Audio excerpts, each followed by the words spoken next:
Hello, and welcome to another episode of the Pixelated Sausage Show. I was just gonna say the Pixelated Show, and I'm like, I'm pretty sure I'm missing something there. And what I'm missing there was sausage. Whose sausage? My sausage. And who am I?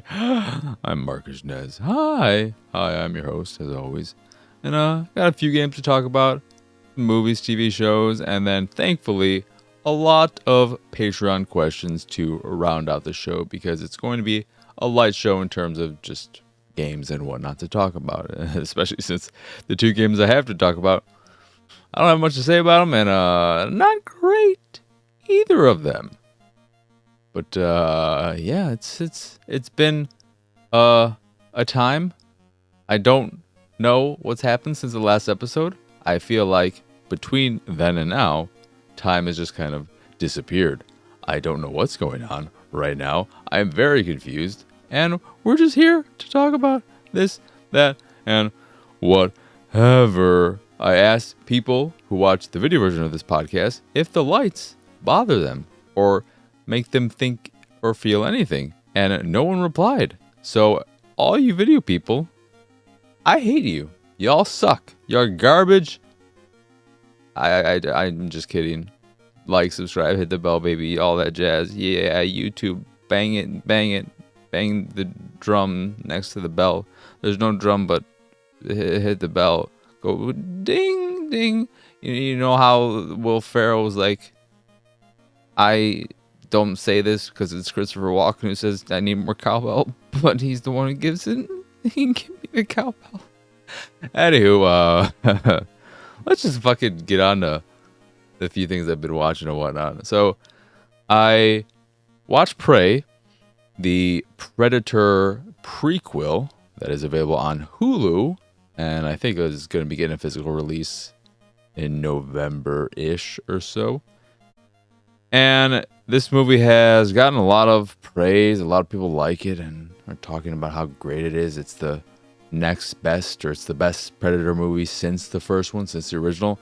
And I would disagree. I think it is the worst one, just ahead of the Predator, which will never be topped as the worst for its shittiness. It's all around shittiness, and the whole what it does and how it handles autism, and like, no, that the Predator is a fucking unbelievably what the fuck were you thinking movie. But Prey is just, it's well shot, I guess you could say that, but there's no tension or suspense. The action, what's there, isn't that exciting. The story is meh. The writing isn't great. I was pretty fucking bored the whole time. And even the Predator, one of the problems that people have thrown out with this and just the series in general is that the fact that the Predators just keep losing and losing and losing really takes away a lot from their intimidating factor or lack thereof at this point. They don't seem like that much of a threat. And when I was really thinking about them as a species, as a hunter, with this movie, I realized that predators are actually kind of fucking garbage. They're not skilled hunters or skilled anything. They're just physically stronger than humans. They're just naturally bigger and stronger inherently. And then they have technology that allows them to not use skill or anything when it comes to hunting. They're just able to fucking make themselves invisible and have guiding missile arrow shooters and shit like that. So how great of a hunter are they? Why don't they try hunting without using their invisibility or shit like that? Not gonna happen, because they actually suck at their job. And it's proven time and time again by the fact that regular humans are just able to fucking beat them. They're just, predators are fucking stupid. They've become the Boba Fett of, I don't know, the monster world, the alien world. They're just fucking garbage. Aliens at least can, I mean, you get it. I mean, they're also just not supposedly as intelligent, but predators are just fucking weird looking humans, kind of. Yeah, I was super disappointed. And I didn't even go into it with high expectations. I heard a lot of great things, but I still wasn't that excited about it. I'm not a huge Predator fan. I like the first one well enough, but I don't love it. And I think the second one is underrated. It's a nice, dumb, fun thing. But I don't love the series. It's, it's fine. It's fine. It's the lesser of the two main series people think of when they think of Schwarzenegger. Well, I think they think of, they probably won't think of Predator because he was just in the one movie, but, I think of Predator and Terminator kind of together. And Terminator's so much better. So much better. Terminator 2 fucking destroys Predator 1.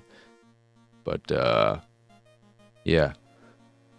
Prey did not do anything for me, and I look forward to never watching it again. There was something else I wanted to touch upon with it, but I don't remember what that was. We're going to move on to the next thing I watched. I rewatched Mad Max Fury Road for the first time since it came out. If I remember the Predator thing, I'll come back to it, but I probably... Oh, yeah, no. This is what I want to get to before Mad Max.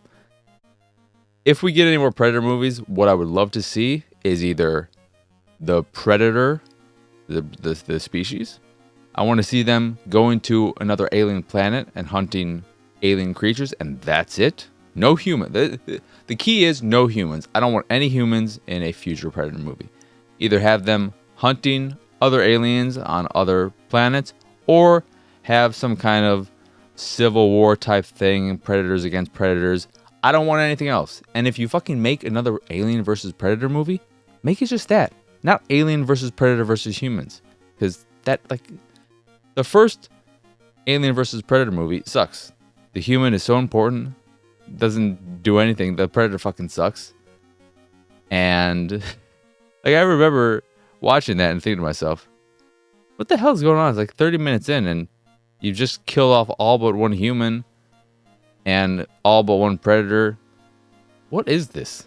Well, what are we doing here? And I fell asleep 2 or 3 times in the theater when I saw that. That's how fucking bored I was with that shit. But Mad Max Fury Road. So I rewatched this for the first time since the theater, since I originally saw it in the theater.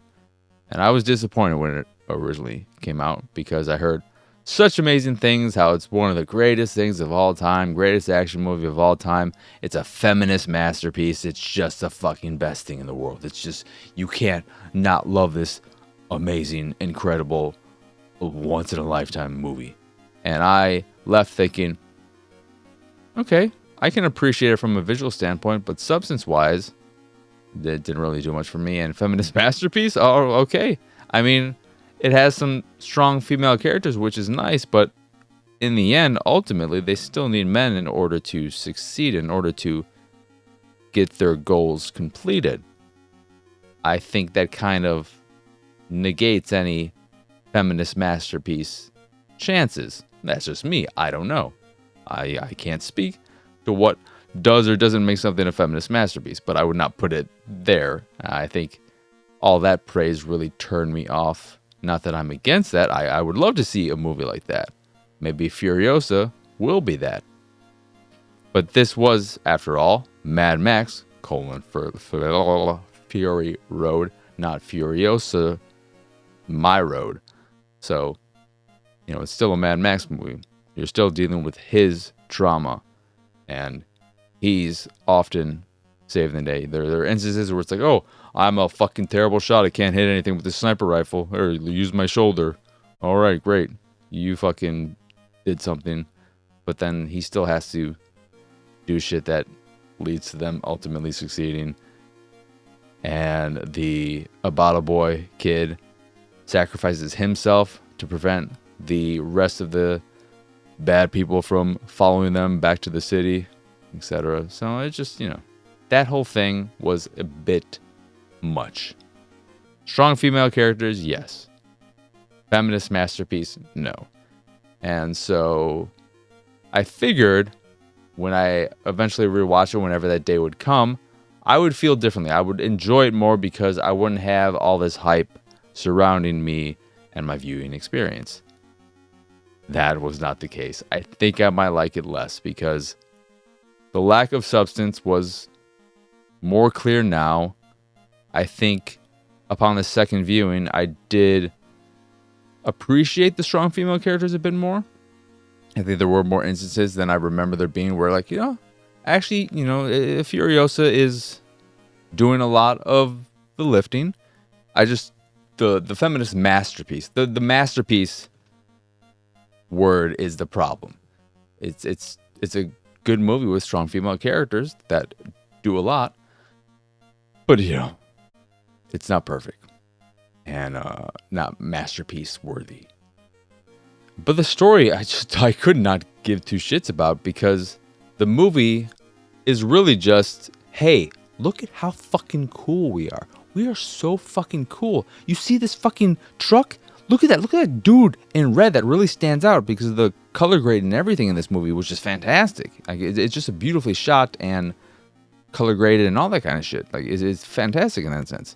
But like, look at this red dude. He's playing a guitar attached to the fucking hood of this car, this truck. Isn't that fucking cool? You know it's fucking cool. Don't try and act like it's not cool. It's fucking cool, man. Get with the program. It's cool. You kind of like it cool, man.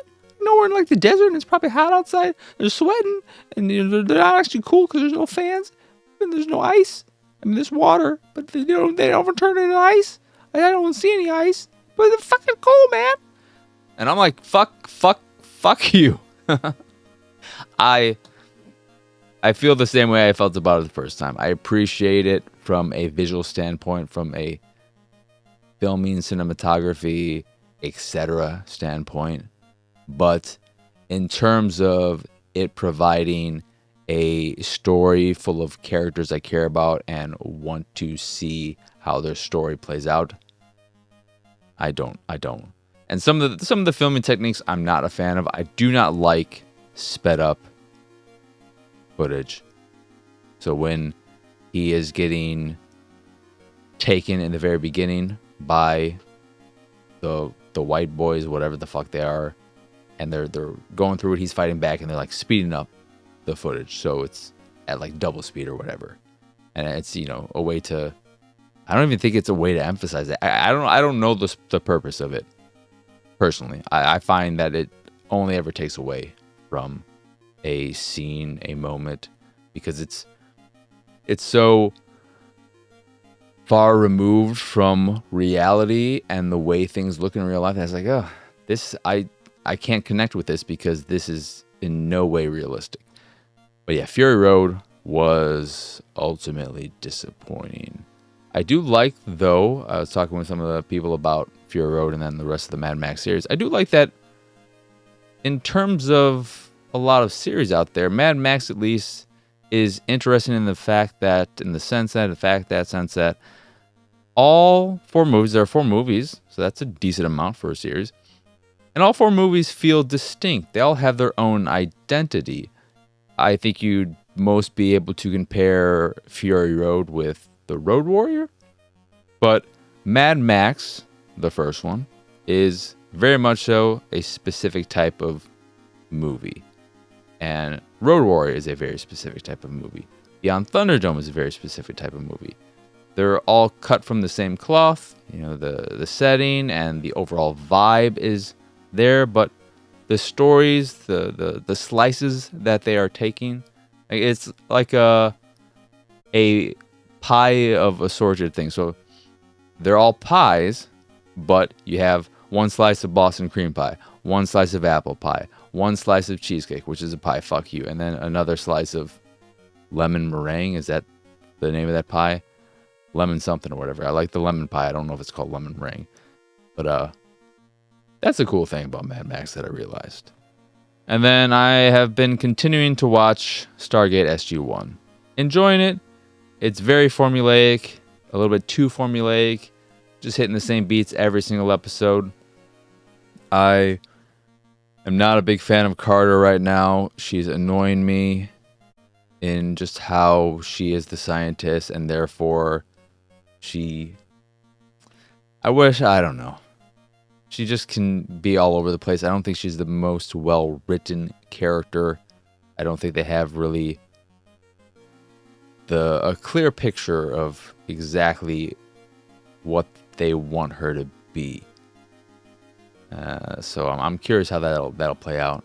You know, this is again the first season. I'm 9 episodes in, but overall, it's enjoyable. It's enjoyable. My favorite character is Teal'c. I really like him. He's just fun, even though a lot of his acting is just his expression and just like he's got a very rock-like face with the eyebrow and everything. We're just like, doesn't say anything. He just fucking raises his eyebrows like, oh, what's this? What's this? Oh, there's something very wrong. What's this? What's this? There's people singing songs. Ooh, what a Nightmare Before Christmas that would be.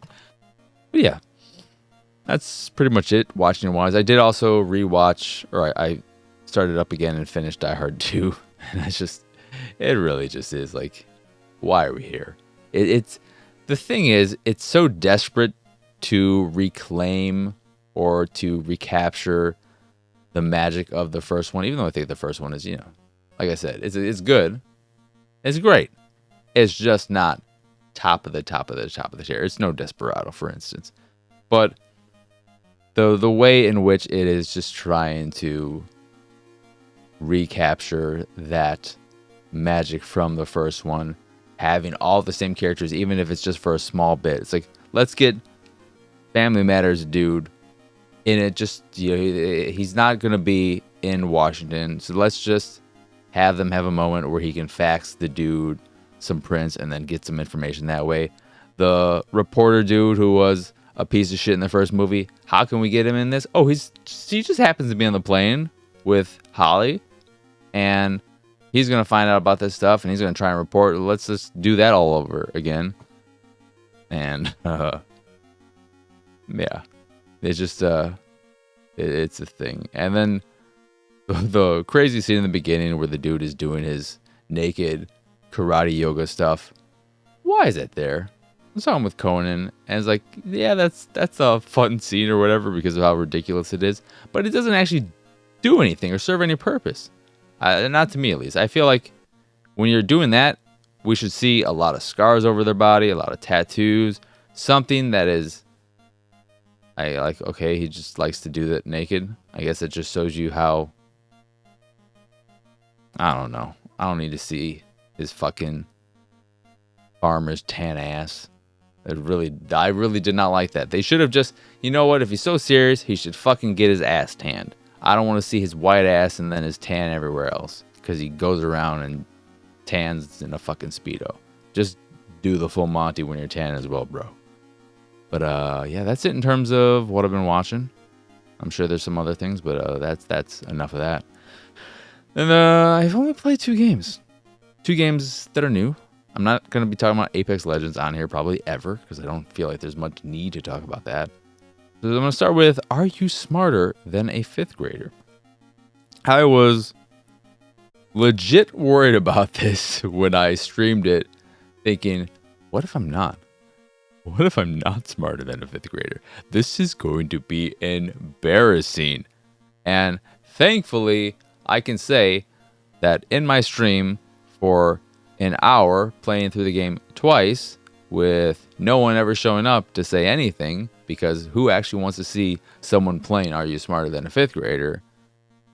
I succeeded in both cases. I am smarter than a 5th grader.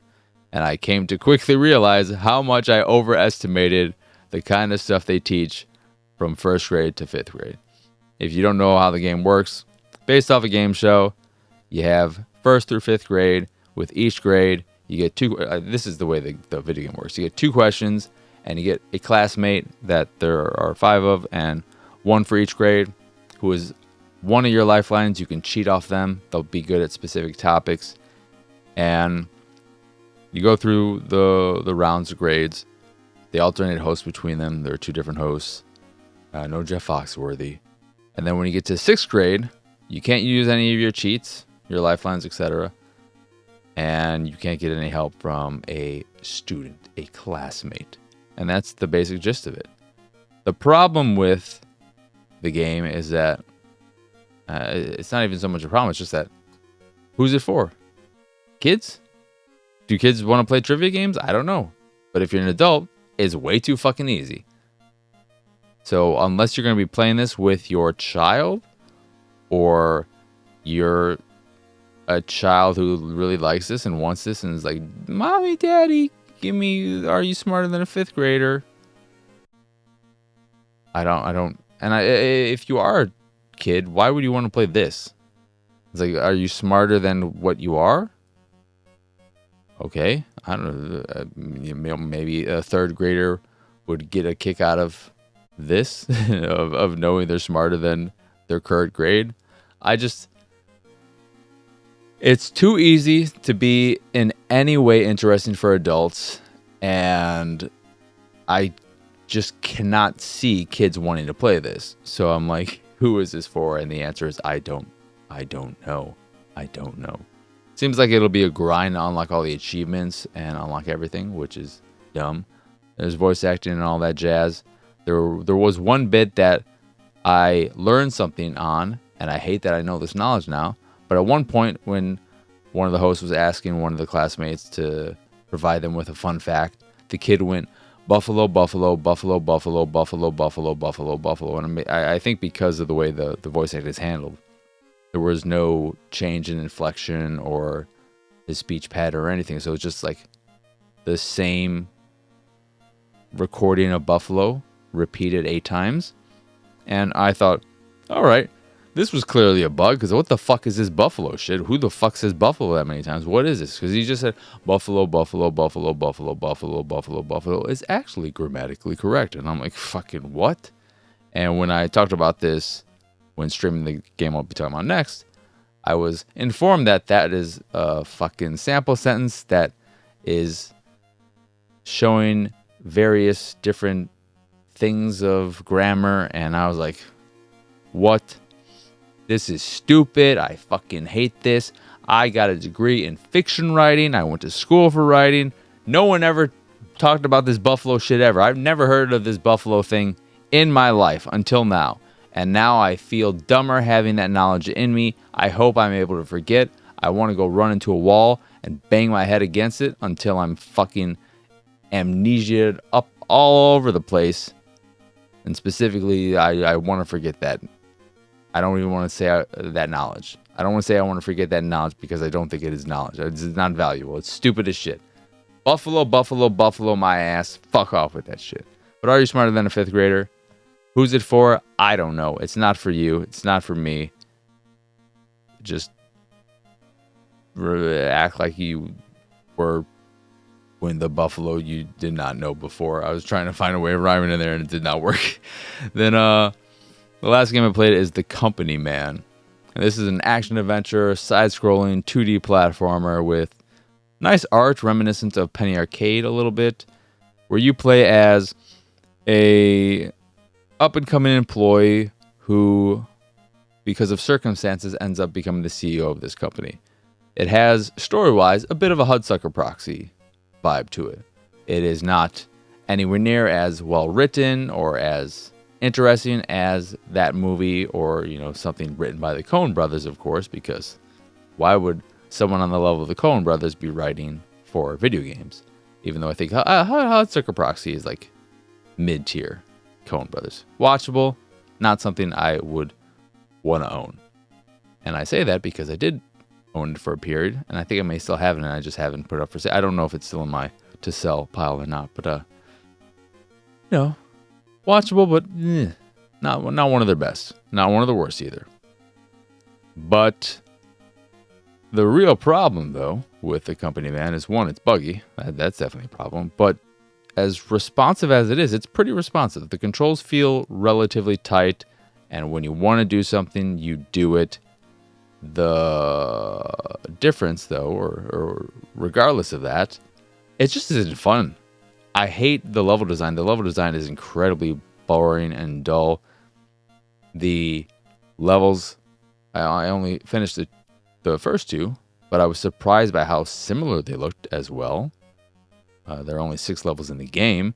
The boss fights are very, very, very easy, and just become kind of tedious as you're repeating these same patterns and just have to wait things out for the point at which a boss will be vulnerable.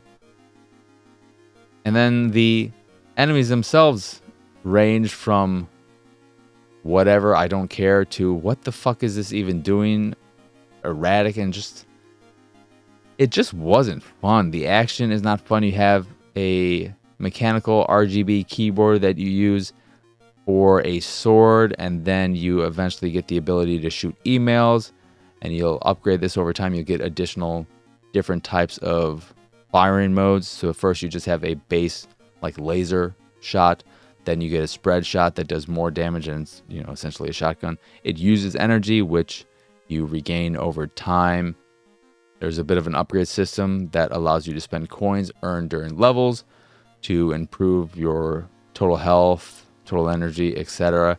And this is where one of the biggest bugs comes into play, and that is I went back and finished the second level so that I would make sure I still had all my coins, or that I wouldn't lose my coins, and then I'd be able to upgrade and make my dude a bit stronger.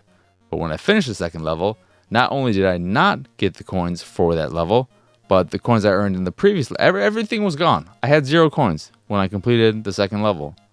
And when I realized this upon entering the shop and couldn't buy anything because I had 0 coins, I immediately said, fuck this game, and deleted it because I wasn't having fun playing it. And that kind of a bug is incredibly frustrating. Incredibly, because there's no way. I guess I could. I don't even think you can replay those levels. So that money lost is just how far can I upgrade my character now in that playthrough? Do I have to start over from the very, very beginning to get that money that I lost? Because I don't believe you can farm levels for money or anything. Which, yeah, it's just, it wasn't fun. I didn't like it. The story didn't do anything for me, and it just, the music too. The music was holy shit, fucking. It got old faster than anything else in the game. I was just like, man, am I gonna have to listen to this whole time? Real disappointment. The company, man. I just, do not recommend. It just isn't fun to play. It lacks the fun factor. If it was being reviewed by GamePro, if I was working at GamePro, I'd give it a face that's like, look at that, audio listeners. Sucks to be you right there. I didn't make a funny face though, so it doesn't really fucking matter. But yeah. Are you smarter than a 5th grader? You most likely are. You may be like me and are surprised by how dumb 5th graders and below are. It's 25 years removed from these grades, so I guess it makes sense that I would not remember what or how difficult / not difficult they were. But don't play the game. Don't get the game. Not for you. And then the company man. Find better company, man. Because the company provided by the company man is no good, man. Feels good, man? No, does not feel good. Feels bad, man. All right. Now let us answer some Patreon questions.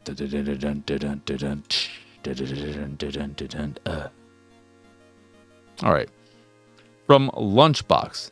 If the world was a better place right now and the annoyances of long-distance travel wasn't a factor, is there somewhere you'd like to go and explore right now? The answer to that is just Japan. It's always Japan. That's the one place I would like to visit, and that's it. I think or feel like I've talked about this at times in the past, but I'm not a big explorer. I'm not really interested in travel, and there's not much I want to do or want to see or places I want to go. There are things I wouldn't mind seeing if I could just see them and then it be immediately teleported back here, but no place that I really want to visit for any stretch of or significant stretch of time other than Japan. There are places I would like to move to as a potentiality if I didn't live in Chicago. For instance, I Was in Edinburgh for 2 days. Over 20 years ago at this point. And I really love it. It's my perfect ideal weather. Gray skies, chance of rain, 60s to 70s. Bring it on, baby. Bring it on. So I would like to live there, somewhere like that. I feel like I wouldn't mind moving to someplace like Montana or places like that, where it's, the states that people forget exist. Those sound like good states to live in for me. But outside of Japan, the other places I would want to visit are more so for the people who live there than the actual places. I like to go up to Minnesota for obvious reasons. But I've been there twice. There's nothing really left there to see. I'd like to go to Seattle for reasons, obvious reasons. But actually, I wouldn't mind going back to Seattle just like because they have some nice forests and whatnot. And I really like the Museum of Flight. They had some nice Japanese gardens in hidden places that were very pleasant. So I wouldn't mind going back to Seattle just to re-explore a lot of that stuff. I don't even think I'd want to. I don't know if I would use it as like, okay, I'm going to go to PAX as well, because I don't know if I ever want to go to another convention ever again. But Seattle's nice outside of the hilly thing, which I don't mind hills in nature. I don't like them in cities, in city spaces. Yeah. And, other places I wouldn't mind visiting. And then there are the sites that, going back to the wanting to see something for a little bit and then to get transported here, I would love to see the Grand Canyon. But what am I going to do after I see it? Just like hang out? I'd love to see Mount Rushmore. What am I going to do after I see it? Just hang out? All right. Those types of vacations are things that would be made infinitely better if I was going with interesting company that I enjoyed. And not just my dad. I love my dad, but, I wouldn't mind doing stuff with other people. Then we have from Enshi. If you could make any movie mandatory viewing for everyone, what would it be and why? I thought about this quite a bit, and I had an immediate pick that I stopped and said to myself before it remained my pick, but I'll get to it very shortly. I did stop for a second and think, should it be an all ages movie, something that kids and everyone can enjoy and watch and is good for the whole family, for people of all ages? And I say no. I took this question after thinking about it as, what should everyone watch when they're a fully realized adult? Because when you're a kid, you're not going to be able to appreciate, like, even if I find something that's good for all ages, like Paddington and Paddington 2, you're still not going to appreciate anything other than, hey, look, it's a fucking talking bear. He's so cute. Oh, look at this sweet family moment. Oh, look at this funny. Look at this. It's funny. He's brushing his teeth. He's a fucking bear, though.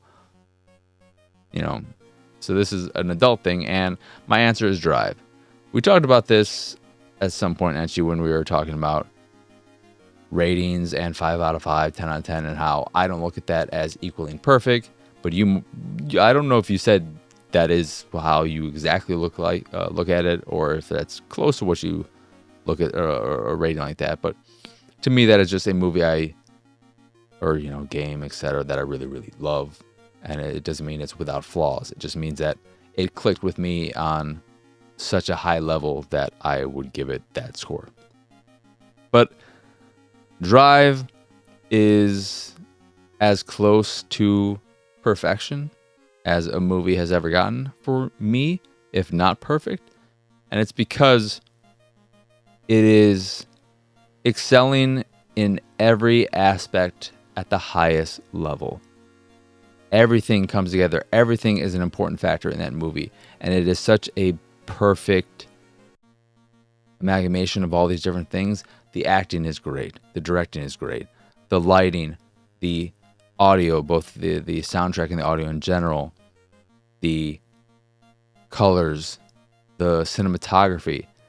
everything about that movie works with one another to create this incredible experience. The story, the pacing, like it's just such a meticulously and finely tuned machine of a movie. I think Drive is fucking incredible. It's not my favorite movie of all time because I have a lot of personal attachment to my favorite, which is Before Sunset. I love that trilogy. But that movie is much more limited in scope and what it's able to offer. You know, it's just two people talking. I mean, that's all it is. And it's wonderful and lovely. And I love so much about it. I love the way it was handled, that series where the movies take place 9 years apart and they were filmed 9 years apart and blah, blah, blah, blah, blah. The way the core people of it all work together to make those characters and everything. But Drive to me is just as close to perfect as you can get with a movie because everything about it is just at the highest level. I love that movie so much. I love it. I can just, I would, you know, it's violent. There's graphic bits of violence as well. And that may be too much for some, but I think even still, it's too fucking good. It's too fucking good. So that is my answer. Drive. Fucking masterpiece. If only Nicholas Winding Refn wasn't such a fucking little pretentious bottle. Then from Sunny, we've got, what is your favorite household chore? I mean, you know what the answer is, Sunny? None of them. I don't have a favorite household chore. I don't enjoy doing any of them. I'm sure you get some sexual gratification from one or all of them, or you like all of them because you've had sex at least one point in your life while performing one or all of them. So you have at least some memories of, oh yeah, I remember that sexy time. Oh yeah, that was good. I like that chore because I was fucking this person when I was doing it. I don't have any of that. So I don't mind doing chores. That's the thing. I don't love any particular chore, but I don't mind dusting.